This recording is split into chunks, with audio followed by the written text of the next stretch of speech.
We're very fortunate to have Councilman Koretz here with a number of his staff people that I'm sure he'll be introducing. And his district is roughly Ventura Boulevard South, even though in certain areas it does go north of Ventura Boulevard. We've been working closely with him because a lot of the development projects happen to be within his district on Ventura Boulevard, so there are items of concern to us, and we're working closely with him. So with that, I'd like to introduce Councilman Koretz and have Esme come up and give us an update on what's happening in the city and the United States.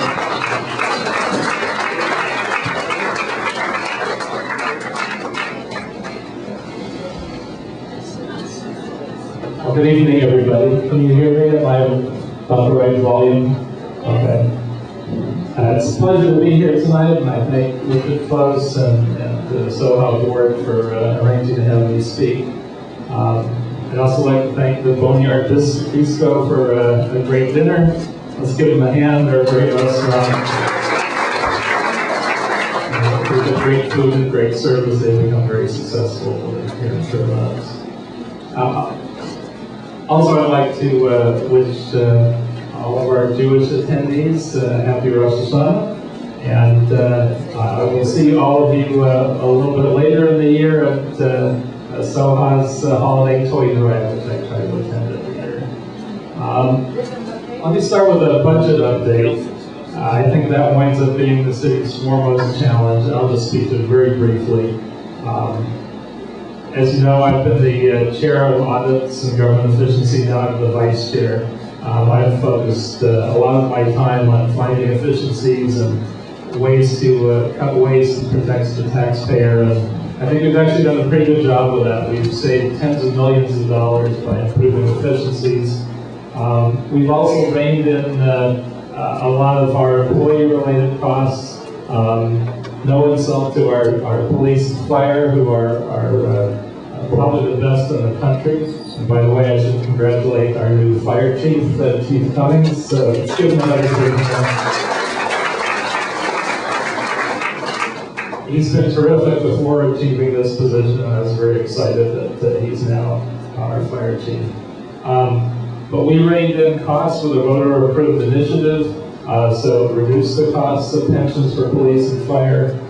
We also reined in costs for our civilian workforce, so now they pay towards their health care, they pay more towards their pensions, and even though the city still will be struggling financially in the next few years to come until our economy turns around, we're not going to be in the same kind of hole that we've been each of the years, recent years, where we start $500 million in the hole. We're in much better shape because of all the changes that we've made. A few smaller things relating to the budget. I found a pot of money to fund a few things, although to a very small degree that otherwise we wouldn't be doing at all. I found $2 million for alley resurfacing, $500,000 for medians, and $500,000 for tree trimming. So even though technically we're out of the tree trimming business, we actually have a little bit of money, so some of our worst trees, and only a handful in each council district, will at least get done, and some of our alleys, all of which are terrible throughout this district and many throughout the city. Some of our worst alleys will get done too. I've also worked with the Bureau of Street Services to be a little more creative and to use some of our ARA funding for some major street projects. So we've gotten a couple around this part of town. Roscommare and Valley Vista both gotten resurfacing because of this extra money. We hope to have Beverly Glen, also a big chunk of Beverly Glen, done with the same kind of funding in the next few months. I also helped lead the charge to adequately fund the city attorney's office, which I think is very important to the city. Otherwise, we can arrest criminals, but we can't actually prosecute them because we don't have the funds. So I got $3 million restored for that purpose, which I think was counterproductive cutting in the first place. But I think that will make a big difference in this fiscal year. A few programs I'm working on. Probably the most important one we call ACE, or Administrative Code Enforcement. I've been working on trying to develop this program with our city attorney, Carmen Trutanich, for the last 2 years. And what it would do is it provides an alternative to criminal prosecution for quality of life issues. Like overhyped bushes, or party houses, or drunkenness in public, or building without permits. I mean, there are a number of violations that right now we have 2 choices on, neither of which makes sense. One choice is to do nothing. The other choice is to criminally prosecute. So we either do nothing or we use a sledgehammer approach. And when we do get to court on some of these, the judge will often laugh us out of court because it's too minor a violation to really be prosecuted as a misdemeanor. It doesn't make sense. So this will allow all of our different law enforcement officials in the city to actually use a fine system as an infraction. So it'll be simpler, easier, it'll hit people quickly. If you're having a loud party and you get a $250 or $500 fine, you're probably not going to have one every week. I think you'll get the message quickly. We won't have to drag you through the court system for years while you're continuing to have the parties. I mean, this is a system that makes incredible sense. We think finally that the city, which has had a decades-long, probably more, but certainly as long as my memory goes back, history of poor prosecution of many of these kinds of violations. We now actually will have a system that works. It's done in other cities like San Diego and Sacramento. It works great. We've had a couple council members that have kind of stalled the process. It's been difficult to get this through the budget committee past Chairman Parks. But hopefully we will be hearing this not long from now in budget committee, and hopefully we'll be able to get it through. I think this will make a big difference to our city. And a lot of the things that many of you have been calling in and not gotten enforced, now these things are going to be taken care of. Also, we have news on the Ridgeline ordinance. We passed the Hillside ordinance, as you know, not long ago. And partly with the good work of Soha members, and particularly neighborhood leaders like Bob Anderson and others who have worked closely with the process. My office added a few things to make it even more stringent by imposing more geotechnical reporting, requiring that a deputy grading inspector be on site when those things are done, etc. So we passed a strong ordinance, but one thing that was missing, because it was too difficult to get all these things through at once, is protection for ridge lines. So developers can still hack off ridge lines to build their developments. I introduced a motion for an ordinance to protect ridge lines, and that will be making its way through the process too. And I'm hoping it'll be discussed in Plum Committee within the next month, which is planning and land use. So hopefully not long from now we'll be protecting our ridge lines as well. On the helicopter issue, obviously we've had problems off and on, particularly noticeable during Carmageddon, which didn't really happen. The worst thing that happened was the helicopters watching Carmageddon that didn't happen. Now that was all actually a good thing, because this could have been a disaster. We got the word out, the media cooperated, and it actually worked out quite well. What didn't work out was the helicopters. And I did whatever I could, and I'm still doing it, to try and prevent this kind of thing from happening in the future. The council meeting before the 405 closure, I appealed to the media not to overdo it, to be sensitive to residents. Of course, as you noticed, they did it as badly as they possibly could have. But we at least made the effort to call for that. As you heard earlier, Congressman Berman has legislation to try and get the FAA involved and to control helicopters in these kinds of circumstances. I did a resolution in City Council to put the city on record as supporting this. So I'm doing what I can. Legally, there's nothing the city can do directly to stop helicopters, but whatever we can do, I am doing and making whatever efforts we can. and trying to push the media directly as well to be more sensitive. A number of you have asked me about unhitched trailers, which we still see, even though the city and the state have passed legislation.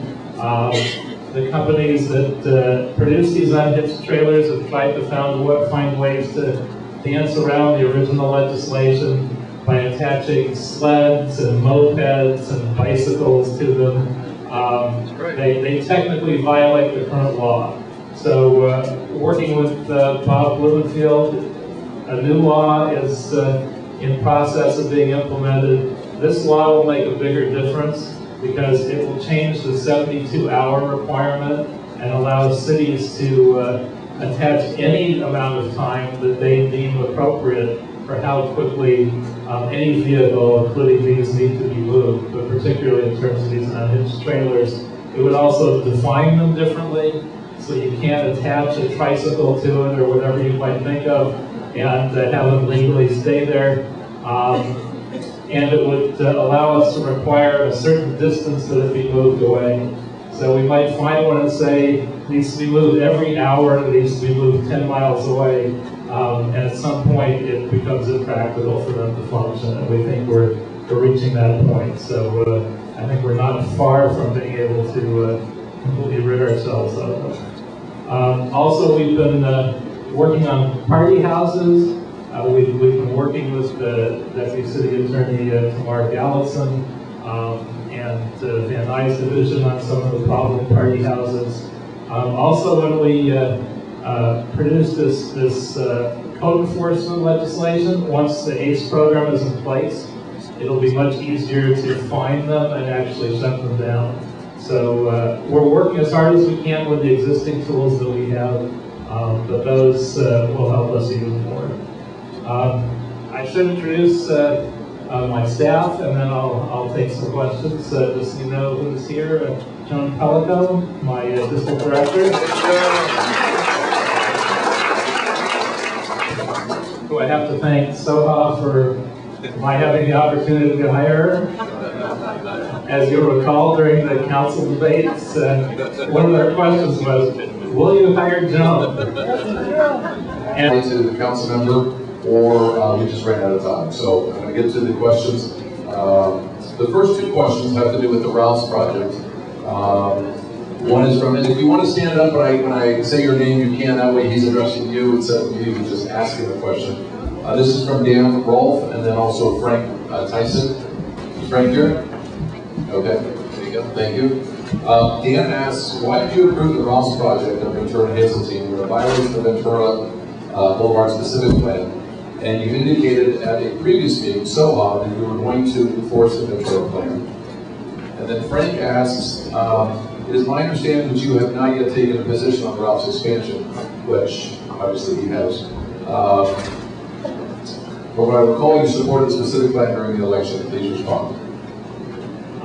Actually, at political risk to myself, I did not ever say that I 100% supported this or any other specific plan. And I was actually asked that question. Will you support every single specific plan down to the exact letter? And although other people have made that promise, and I don't know whether they'll be able to hold to it, I specifically did not. My opponent, who I ran against, did. I said there has to be some flexibility. I will uphold every plan as closely as I can, but there has to be some flexibility. And I looked at this issue, and it's not because I'm trying to curry favor with Ralph's. In fact, I was just, if you saw Channel 7 a night or so ago, I was out picketing in front of them, not making any friends with them over the grocery workers strike. I just thought it was the right thing to do, and it was a question of whether to stick with this specific plan. You would actually make Ralph's at one point reduce their height by a number of feet from the current height, or you would recognize that we have a chance to have a world-class Ralph's, and that having a Ralph's where on the Ventura frontage, it's between 24 and 30 feet, perfectly within the specific plan. But because of the steep slope of the property, it couldn't possibly work if you held it to the requirements of the specific plan. So it's a question of, would people rather have the same old routes, or would they rather have what I did, which is I cut it back from what they wanted. They weren't happy. They went somewhat kicking and screaming, but we cut it back to the lowest amount that was practical to actually make it happen. And I thought I did my best to serve all the residents and all their concerns. And I think once it's built, the overwhelming majority of Sherman Oaks residents will be happy that change was made. Okay. The next question is from Shirley Eisen. Why are parking meters in operation until 8 o'clock in the evening on Ventura Boulevard, but only until 6 on Pico Boulevard in West Los Angeles? Where is the equity in treatment?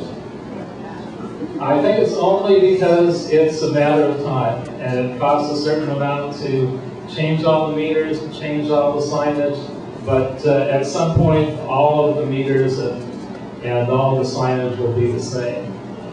It was moved to 8 because frankly people still park between 6 and 8. The same needs for parking meters and turnover of parking are present at 6 as are at 8. So the city, which also is somewhat desperate for revenue, I can't claim otherwise, moved it to 8. I think all of that decision making was done before I got on the council. Whether it's the best idea or not, I can't say. But if there are differences, it's only because the city hasn't got around to it. But we have replaced tens of thousands of meters already, changed the signage. When those meters are replaced, the signage and the requirements will match. Okay, the next question is from Ellen, can't read this, I think, Luda. Oh, Luda, okay. That name sounds familiar. That was good. If you want to stand up. You're very funny. No, I think he knows who I am. Okay. Will you support the new sign ordinance as proposed? If yes, why? Do you think the public parks should become the new sign districts or not? As a lot of folks here know, I have fought just about every increase in signage that you possibly could. And when they were going to put signage for the Yogi Bear movie all over one of the parks in my district, I actually had the item 245, which means even though it was a decision not made by the council, it enables the council to seize control of it. And so I stopped that from happening. The plan was to put it in every place in the park. So if you sat down at a picnic table, you would see Yogi Bear images at the picnic table. Now it's kind of cute, but it's also oppressive. They would have been on every trash can. They would have been on every fence. It was really ridiculous. And in one of the areas in the district that had fought this kind of signage the hardest. So I stopped it there. I'm going to fight to prevent some of these increases in signage. And generally we let anything go that's not in our district because that's just how the council operates. But the new AEG Stadium, I think, is considering putting as many as 41 signs, many of them digital, on that property and the convention center, and I'm going to fight to cut that back too. So in this issue, I'm on your side. I may either be alone or have one or two council members join me, or we may convince the rest of the council to take my perspective. But my point of view is much less pro-sign than the council in general. Okay. Here's two questions about the Chabad on Chandler and Sunny Slope. Just to give you folks in the audience a little background. This doesn't go away. Chandler and Sunny Slope, there was a little tiny Chabad, and they went a couple of years ago, they went for a building, they went to plan a bigger building, and they were turned down. They were pretty much allowed to go smaller than what they wanted, the market that was there. And then Councilman Jack Weiss, when he left office a few days before, he did what was called a 245, which was kind of like an executive pardon, and it allowed them to build this larger structure. The community filed a lawsuit, and they just got, the lawsuit was just overturned in the appellate court. And so they can only build what they were said they could build. So these two questions address this. How do you plan on addressing the issue of Chabad on Chandler and its non-conforming with the neighborhood zoning regulations? Now that the entitlements of the project are invalid, what do you plan to do to help bring this challenge to a resolution? As an elected representative who is expected to uphold the law, That's D. Tom. Are you here, D. Tom? Back there. And then Marion Diamond, right over there. She asked, I urge you to stop the oversized building of the Hamad Center at Chandler and Elbow. It's totally inappropriate and does not suit the area. I have lived in my house for 52 years and my family is very distressed. Please help us. Well, this is a somewhat unfortunate and difficult issue. It would have been easy if I were actually the council member at the right time when this was being planned and approved. I'm sure we would have brought both sides together and come up with something that was agreed to, but less massive than the current property and its plans. I'm in a difficult situation legally. We're still trying to sort this out. Part of the building has already been built, so to make major changes, we would actually have to require them to rip it down and start over. I'm sure there are folks who would like to see us do that, but we also face significant legal challenges for doing that. So it's not an easy issue. It was sent back to us by the courts, but the courts didn't say this is a terrible project and cut it back. They just said you didn't put the proper findings in your action. So it may well be that legally what we need to do is just rewrite the findings and send it back. So that's one thing we're looking at. The other question is whether there's some way to mediate this. I don't know. I don't know if either side is really willing to budge. I don't know if both sides are willing to budge. I think we will try to bring both sides together before this is down in court and see if there's a way to find common ground. But I can't guarantee common ground, and I'm not sure that the legal result would be what we would have wanted. It's a somewhat unfortunate situation, but I came to this too late in the game to do as much as I would have wanted done this. Okay. The next question is from Roma. During the energy crisis of the 1970s, Will, are you here? Back up. During the energy crisis of the 1970s, the city synchronized traffic lights. We paid to redo that work in the valley a few years ago. Millions are going to synchronization lights in the basin this year. When will we stop this costly duplication of work and invest these studies in the taxpayers? We shouldn't allow these studies to disappear due to the change of administration or when employees retire. Well, I'm not sure I can express a great expertise in this area, especially traffic synchronization that was done years ago. I can take a shot at seeing whether Sean, my planner, has any better ideas of this, but I'm not sure I'm aware of the problem with synchronization, and I'm happy to look into that question, but I don't really have an answer. Okay. I'm not sure if Sean does either. So we'll not follow up with them. Actually, I should bury them. Noel Weiss asks, Noel, are you here? Okay. Will you please push your SB 1818 motion introduced in April 2010 to have the City Council debate and discuss needed amendments to the city's implementation ordinance to better protect communities? And I don't know how much background I should give on this. Are you all familiar with SB 1818? What it did was when I was in the legislature, I was one of a handful of legislators that didn't support this. Although it sort of came up at the last second, and a lot of folks weren't exactly sure what it meant, and it sort of zipped through quietly.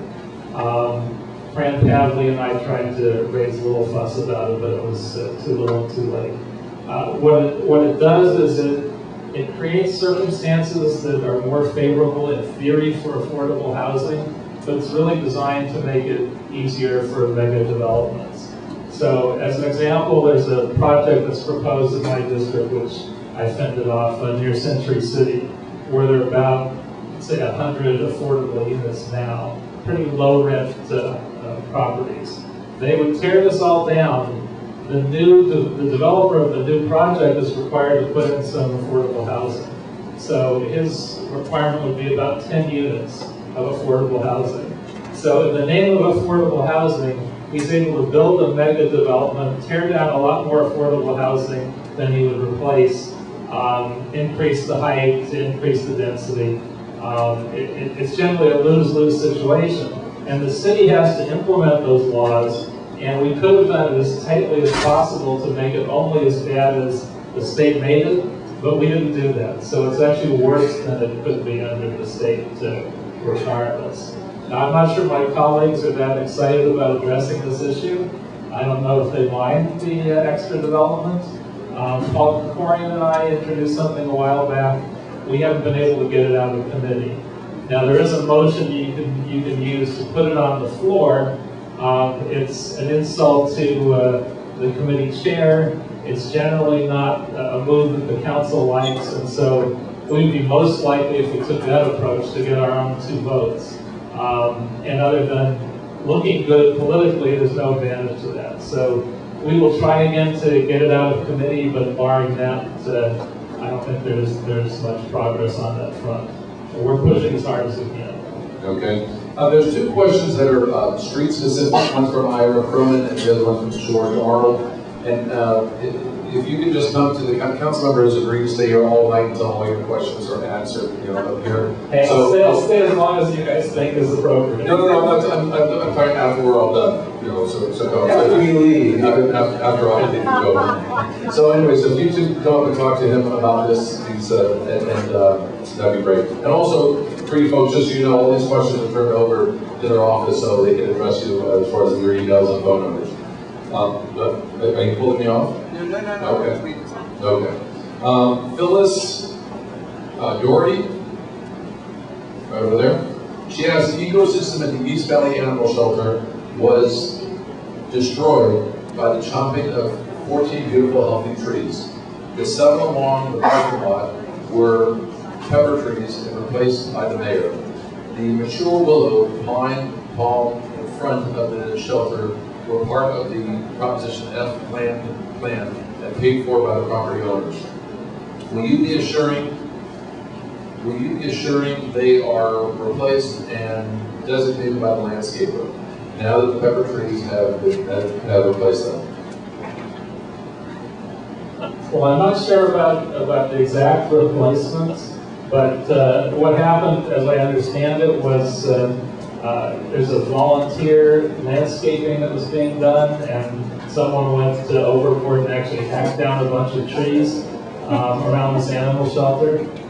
Somewhat disastrous, not what anybody had wanted, and I know the general manager of Animal Services is trying to replace them appropriately.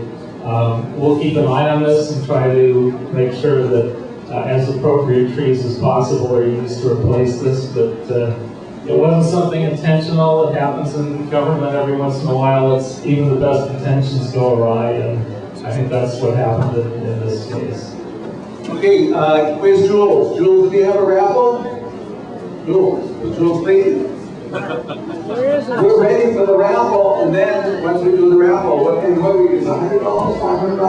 What is it? Come on. Then, please, the most important part of the meeting actually is your opportunity to come up and meet with the councilman and give specific issues. And he'll also have the opportunity to get his deputies involved.